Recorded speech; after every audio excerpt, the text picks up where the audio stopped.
Mabuti pa at magpalamig muna kayo. Ganyan din kanina. Kung ano lamang kailangan nyo, sabihin nyo lang kay Berta, kuha na nga kayo lumisan at sunduin si Maria Clara. Sabihan kayo. Muy bueno, Isabel, muy bueno. Agara ka lang umalis para agara kayo makabalik kasama ang dalagiga ni Kapitan Chato.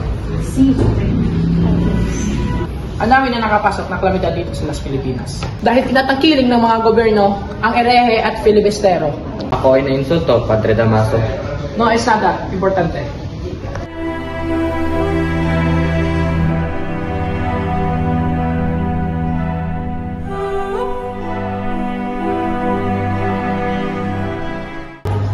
Kung gayon, ikaw pa lang ang ng nasirang-sigaw na Fray Ibarra. Naway ang kasiyang napagkain sa iyong ama ay mapasayo. Gracias, Senyor. Aba, Padre Damaso, ang kura ng San Diego at isa sa pinakamatalik na kaibigan ng aking ama. Kamusta, Padre? Mukhang nagkakamali ako. Patawad, Reverensya. Hindi ka nagkakamali iyo. Ngunit, kailangan lang maging matalik na kaibigan ng iyong ama. Ilang taon ka na nawala sa ating bayan sa Ibarra?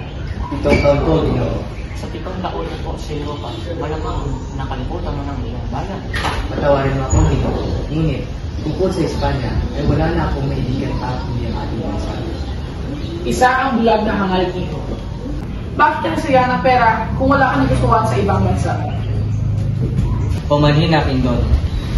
Ngunit, mahalaga ang aking tagumpay. Muchas gracias sa hapunan, Kapitan. Hindi ka ba talagang pipigilang umalis? Sana'y mahintay mo pang aking bulaklak na si Maria Clara.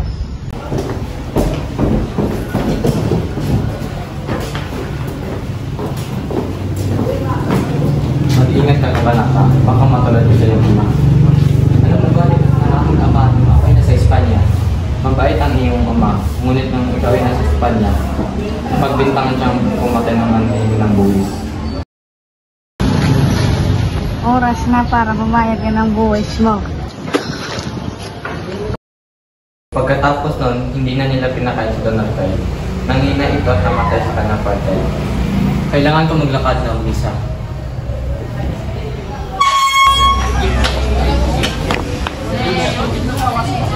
Mahabagin Panginoon, takhanin na. Ano kaya ang dahilan ng kanyang pagkakulong? Magandang umaga po, Tia Isabel. Nais kong makausap sa Maria Clara. Nandito siya sa loob. Tuloy ka. Buenos dias, salamat naman at tumalabas sa aming tahanan. Magandang araw po, Don. Nais kong makausap sa Maria Clara. Andito na ang pinakamamahal, Ibarra. Maria! Kasasto mo? Maria! Hindi ba lang ba ako tatanggapin sa lahat? Sa 7 taon na hindi ako nandito sa Pilipinas? Kapag kung marami ka ng bansang ipasyalan, naaalala mo pa ba ako? Pagkos ko maaaring maririnig na babae doon sa lugar ko.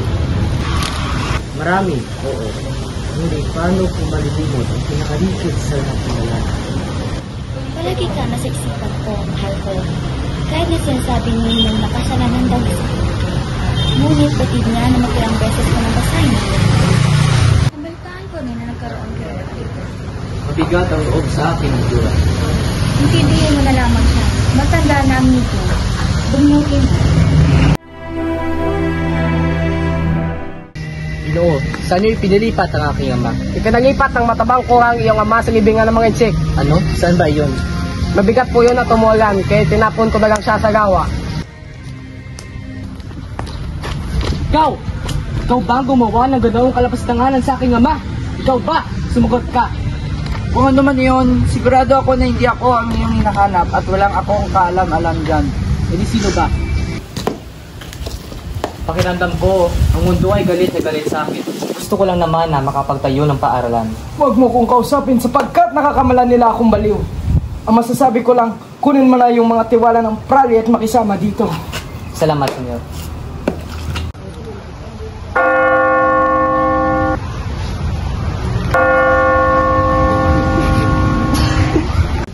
Pahinga na muna tayo sa spin. Pag kita mo yung van, kuya? 2 piso, bakit ba? O ito.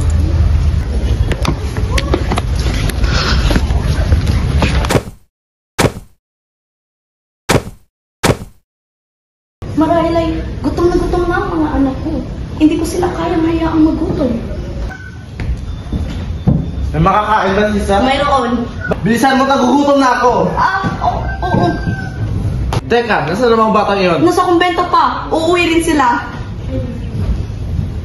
Teka, hindi mo ba sila hihintayin? Ano ba ko? Aalis ako kung kailan ko gusto.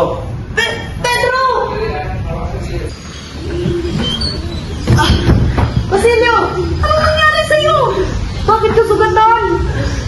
Galing po ako sa kumbento, inay. Takot ako. At si Crispin po. Ano bang nangyari kay Crispin? Nandun po siya sa kumbento. Pinagkamalan po siya sa sakaw.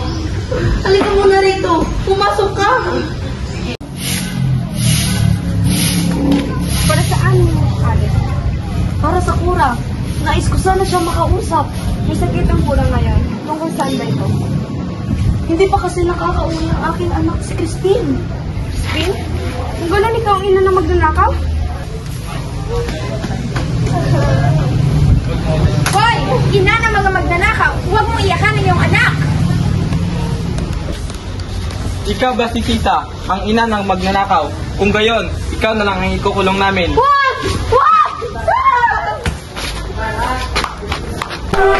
Bitawan niyo ako!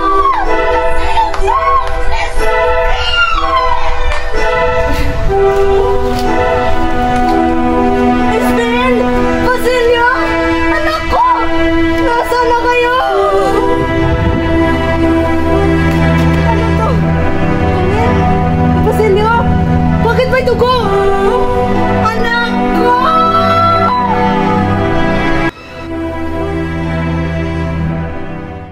Vamos, Crisostomo. Napag-isipan ko na mag-picnic tayo kasama ng ating mga kaibigan, sina Victoria at sila. Aanyahin natin si Padre Salvi. Huwag na, mahal ko. Pakiramdam ko ay palagi na akong pinagmamasdan.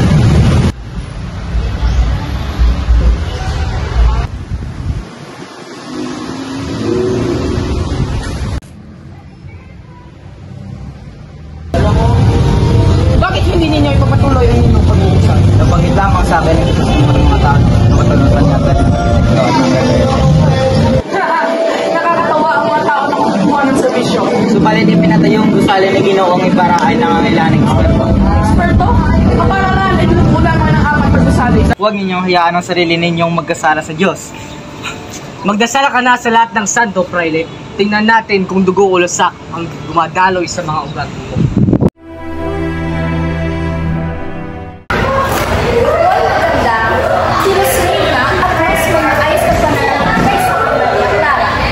Hindi ba kayo magbibigay galang sa akin? Ako ay isang don lang.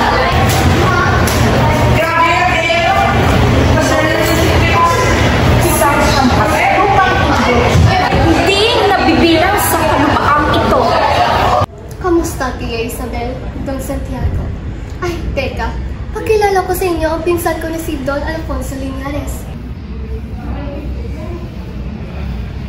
Ihado ni Padre Damaso. Gusto na raw pakasalan si Maria.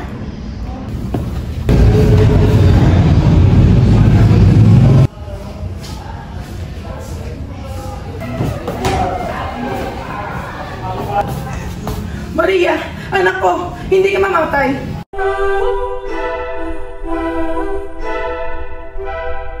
Inay ko!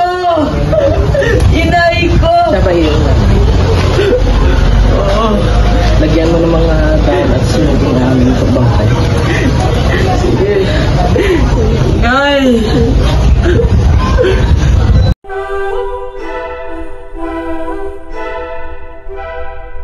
Ama, gusto ko na lang magmadre at titira sa kumbento dahil namatay ng aking minamahal. Huwag, Maria! Huwag! Anak? Lumayo ka sa akin! Ang kumbento o ang kamatayan!